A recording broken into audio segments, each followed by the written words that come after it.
ಗಿಡ ಮರಗಳ ಎಡವುತ್ತ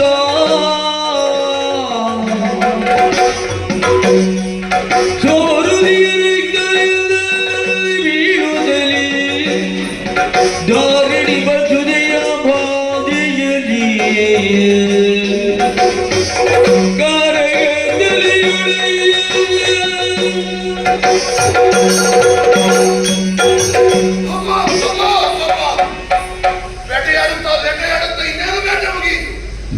ಎನ್ನುವಾಗ ಎಲ್ಲಿಂದ ಇತ್ತೋ ಒದೆಯಿಂದ ಬಂದಂತಹ ಸಿಂಹ ಬಿಡಬಿಡಲ್ಲ ಕೇಸರಿಯನ್ನು ಎನ್ನುವುದಾಗಿ ಓಡಿಸಿದೆ.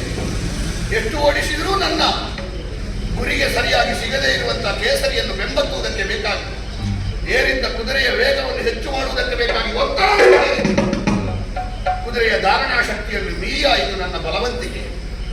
ಹಾಗಾಗಿ ಧಾರಣಾ ಶಕ್ತಿ ಮೀರಿದ ಕಾರಣ ಈ ಕಾರಗತ್ತಲೆಯ ಮಧ್ಯೆ ಕಾಡಿನ ಮಧ್ಯದಲ್ಲಿ ಕೆಳಗೆ ಹಾಕಿದ ಕುದುರೆಯಲ್ಲ.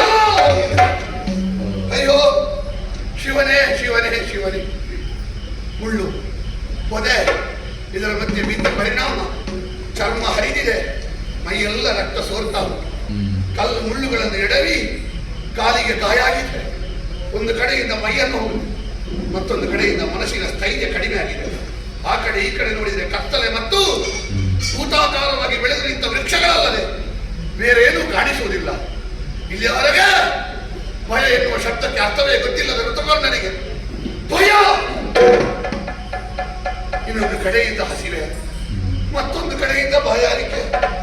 ಅಯ್ಯೋ ಅಯ್ಯೋ, ಸೂರ್ಯವಂಶದ ಭೂಪತಿ ಈ ಕಾಡಿನ ಮಧ್ಯದಾಯಿಯಲ್ಲಿ ಬೀಳುವಂತಾಯ್ತಲ್ಲ. ನನ್ನ ಅವೊಬ್ಬ ಕುದುರೆ ಬಾಲ ಹಿಡಿದು ಬರ್ತೇನೆ ಅಂತ ಹೇಳಿದ್ದಾನೆ.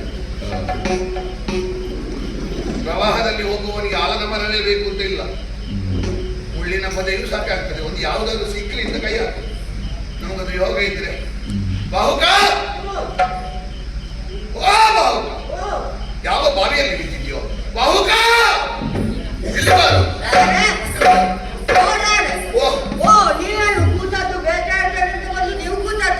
ಹೌದೌದು, ಇವತ್ತು ಯೋಗಾಸನದ ಮೊದಲನೇ ನಿನಗೆ ನಾನು ಇಲ್ಲಿ ಬಿದ್ದಿದ್ದೇನೆ, ಏನು ಕೂತದ್ದು ಇನ್ನು ಸ್ವಲ್ಪ ಹೊತ್ತಾದ್ರೆ ಬಿದ್ದಿರಿ.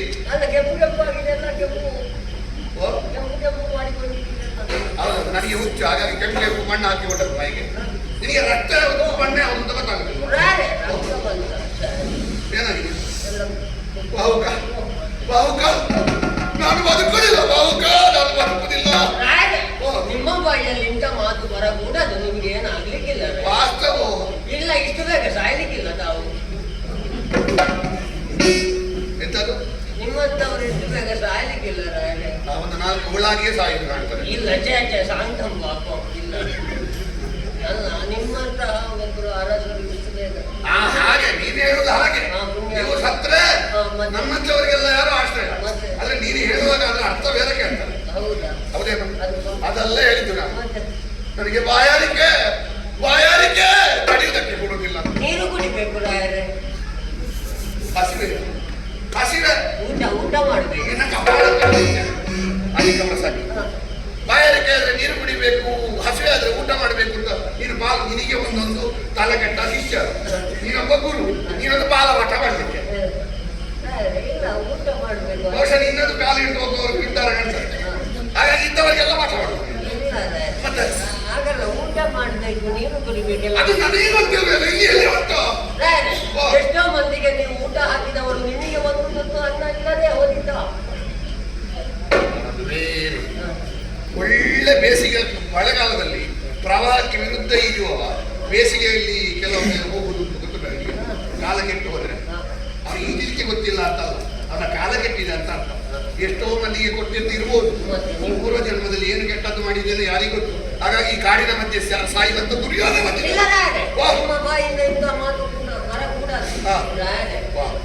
ಅನ್ನ ಬೇಕು ಅಂತಾದ್ರೆ ಉಂಟು.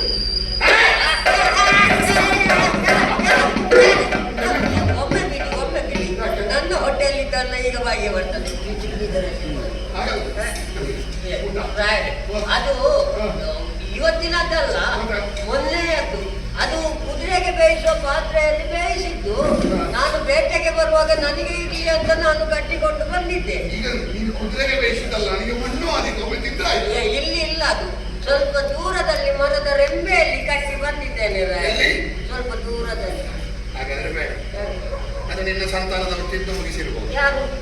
ಮಂಗಗಳು. ನನ್ನ ಸಂತಾನ. ಮತ್ತೆ ನಿನಗೆ ತಲೆ ಸರಿ ನೀನು ರೆಂಬೆಯಲ್ಲಿ ಕಟ್ಟುವಿಯಾ? ನಾನು ಕಟ್ಟಿದ ಕಡ್ಡವನ್ನು ಯಾವ ಮಂಗನಿಗೆ ಬಿಚ್ಚಲಿಕ್ಕೆ ಸಾಧ್ಯ ಉಂಟು? ನಾನು ಹೀಗೆ ಒಂದು ಈ ಕೈಯಲ್ಲಿ ತಂದು ಹಾಕಿದ ಯಾವ ಮಂಗನಿಗೆ ಗಟ್ಟಿಯ? ಮತ್ತೆ ಹಾಗೆಲ್ಲ ತರ್ಲಿಕ್ಕೆ ಆಗುದಿಲ್ಲ ರಾಯ. ಆಚಾರ ಪ್ರಥಮ ಧರ್ಮ ಗೊತ್ತಿಲ್ವಾ ನಿಮಗೆ? ಆಚಾರವೇ ನೀನಿದು ಯಾವ್ದು? ನನಗೆ ತಿಳಿದವರು ಹೇಳಿದ್ರು. ನೀನು ಹೀಗೆ ಶ್ಲೋಕ ಹೇಳಿದ ಸ್ವಲ್ಪ ಹೊತ್ತಿನಲ್ಲಿ ಗರುಡ ಪುರಾಣ ಹೇಳೋದು ಬೇಕಾಗ್ತದೆ. ಯಾಕೆ? ನನ್ನ ಸಾಯ್ತು ನಿನಗೆ ಶ್ಲೋಕ ಹೇಳಲಿಕ್ಕೆ ಈಗ ಆಚಾರ ಪ್ರಥಮೋ ಧರ್ಮ ಈಗ ಹೇಳಲಿಕ್ಕೆ ನಿಮಗೆ ಒಂದು ಸಿಕ್ಕಿಲ್ಲ. ನಾವು ಆಚಾರ ಎಲ್ಲಿ? ಮನೆಯಲ್ಲಿರುವಾಗ, ಬೇಕಾದಷ್ಟು ವ್ಯವಸ್ಥೆ ಇರುವಾಗ, ದೇಶಕ್ಷಾಮದ ಸಮಯದಲ್ಲಿ, ಪ್ರವಾಸದ ಸಮಯದಲ್ಲಿ, ವ್ಯಾಧಿಯ ಸಮಯದಲ್ಲಿ, ಈಗ ತಿರುಗಾಟದಲ್ಲಿ ಇರುವಾಗ ಎಲ್ಲ ಆಚಾರ ಮಾಡ್ಲಿಕ್ಕೆ ಆಗ್ತದೆ. ಕೆಲವೆಲ್ಲ ಆಗುದಿಲ್ಲ. ಇದು ಎಲ್ಲೆಲ್ಲಿ ಇರುವಾಗ ಆಚಾರ ಇರ್ತದೆ. ನಮಗೆ ಆಗ್ತದೆ, ವ್ಯವಸ್ಥೆ ಉಂಟಲ್ಲ. ನೋಡಿ ಹತ್ತಿರದಲ್ಲಿ ಹರಿಯುವುದು ನದಿ, ನೋಡಿ ಅಲ್ಲಿ ನದಿ ಹರಿಯುವ ಶಬ್ದ ಕೇಳ್ತಾ ಉಂಟಾ? ನದಿ ಹರಿಯುವ ಶಬ್ದ ಕೇಳ್ತಾ ಉಂಟು ಅಂತ ನದಿ ಇಲ್ಲಿಗೆ ಬರ್ತದೆ, ನಾವು ಅಲ್ಲಿಗೆ ಹೋಗ್ಬೇಕು. ನಾವು ಅಲ್ಲಿಗೆ ಹೋಗಿ ನನಗೆ ಹೇಳಲಿಕ್ಕೆ ಬಿಡುವುದಿಲ್ಲ. ಮುಖ ಕೈ ಕಾಲು ತೊಳೆದು ಆಮೇಲೆ ಊಟ ಮಾಡಬೇಕು. ಹೌದು, ನಾನು ಮುಖ ಕೈ ಕಾಲು ತೊಳಿಲಿಕ್ಕೆ ಅಲ್ಲಿಗೆ ಹೋದ್ರೆ ನನ್ನ ಕುಟುಂಬದವರೆಲ್ಲ ಸ್ನಾನ ಮಾಡಬೇಕಾಗ್ತದೆ. ನಾನು ಬದುಕುದಿಲ್ಲ. ನಾನಿರುವಾಗ ನಿಮಗೆ ಏನಾಗ್ಲಿಕ್ಕೆ ನಾನು ಬಿಡ್ಲಿಕ್ಕಿಲ್ಲ. ಅಂದ್ರೆ ನಾನಿದ್ದೇನೆ, ನಿಮ್ಮನ್ನು ಕರೆದುಕೊಂಡು ನಾನು ಹೋಗ್ತೇನೆ. ನನ್ನನ್ನು ಹೀಗೆ ಮುಗಿಲ್ಲ. ಏನು ನನಗೆ ಈಗೀಗ ಮನಸ್ಸಾಗುದಿಲ್ಲ. ಮನಸ್ಸಾದ್ರೆ 3 ಲೋಕಾಧರಿಸಿ ಏನು. ಹೌದಪ್ಪ, 3 ಲೋಕದ ಚಕ್ರವರ್ತಿ. ಮಾತಾಡೋದೆಲ್ಲ ದೊಡ್ಡ ದೊಡ್ಡದ. ಕುಡಿತ ನಿನಗೆ ಏನು ಕುಡಿತದ ಹೆಗಲಿಟ್ಕೊಳ್ಳಿ. ಇದರಲ್ಲಿ ಹೆಗಲೇ ಇಲ್ಲ, ಮೇಲಿಂದ ಇದೆ. ನನಗೆ ಕುತ್ತಿಗೆ ಇದ್ರೆ ಇನ್ನ ಕೈ ಬಂದಾಗೆ ಕಾಣ್ತದೆ. ಇಟ್ಕೊಳ್ಳಿ, ಗಟ್ಟಿ ಇಟ್ಕೊಳ್ಳಿ.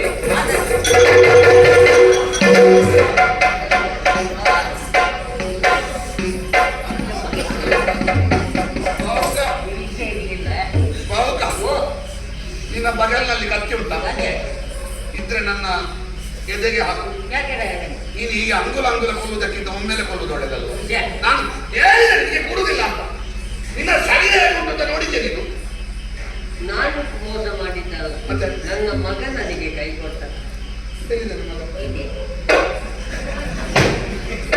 ಇವನನ್ನು ನಾನು ನಂಬಿದೆ, ಇವ ನನಗೆ ಕೈ ಕೊಟ್ಟ. ನಾನು ನಿಮಗೆ ಕೋಲು ನಿನ್ನ ಮಗನ. ಕೆಲವು ಮಕ್ಕಳಿಗಿಂತ ಕೋಲಾದ್ರೂ ಉಪ್ಪಿನ ಕಾಲದಲ್ಲಿ ಆಧಾರವೇ ಇದಲ್ಲ. ಕೆಲವು ಮಕ್ಕಳು ಮಾಡುವಷ್ಟು ನಂಬಿಕೆ ಅಂದ್ರೆ ಆ ಕೋಲು ಮಾಡುವ.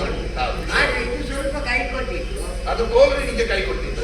ನಿನ್ನ ಕೋಲು ಕೈ ಕೊಟ್ಟು ನನ್ನ ಸೊಂಟದ ಕೀಲು ಕೈ ಕೊಟ್ಟಿದ್ದು. ನಾನು ಇವಾಗ ಹಾಗಾಗ್ಲಿಕ್ಕೆ. ಹಾಗಾದ್ರೆ ಇನ್ನೊಮ್ಮೆ ನಿಲ್ಲಿ. ನೀನೆಂತ ಕಂಬರ ಆಗ್ತದ? ಕಂಬ ನಡ್ತಾ ಇದ್ದೆ. ಕಂಬಲ್ಲ, ಮತ್ತೆ ಗಟ್ಟಿ ಗಟ್ಟಿ ಮಾಡಿದ್ದ. ಗಟ್ಟಿ ಮಾಡಿ. ಈಗ ಬಿದ್ರೆ ಮತ್ತೆ ಹೇಳುದಿಲ್ಲ ನಾನು. ಇಲ್ಲ, ಈಗ ಬಿಲ್ಲಿಗೆ ನಾನು ಬಿಡುವುದಿಲ್ಲ. ಒಂದು ವೇಳೆ ಬಿಟ್ರೆ ಮೊದಲು ನಿಮಗಿಂತ ಅಡಿಗೆ ಬಿದ್ದು ನಾನು ಸತ್ತೇನೆ. ಧೈರ್ಯ ಉಂಟಲ್ಲ? ಹೊರಡುದಲ್ವಾ?